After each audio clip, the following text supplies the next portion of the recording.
คณะผู้แทนขั้นสูงของลาวเดินทางเข้าร่วมกองประชุมผู้นำโลกว่าด้วยแม่หญิงที่สาธารณรัฐประชาชนจีนระหว่างวันที่ 11-15 ตุลาคม 2025 ภายใต้หัวข้อคู่ร่วมชะตากรรมการเสริมขยายขบวนการแห่งการพัฒนาของแม่หญิงอย่างรอบด้าน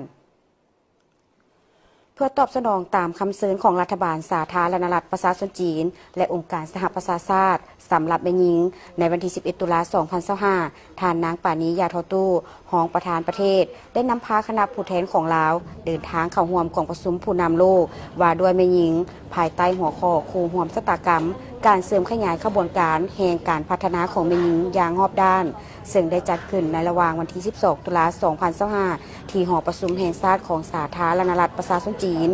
ในระยะที่เข้าร่วมกองประชุมวันที่ 11-15 ตุลาคม 2025 ทานรองประธานประเทศปานียาทอตู้มีวาระพบปะสองฝ่ายกับทานหานเจิง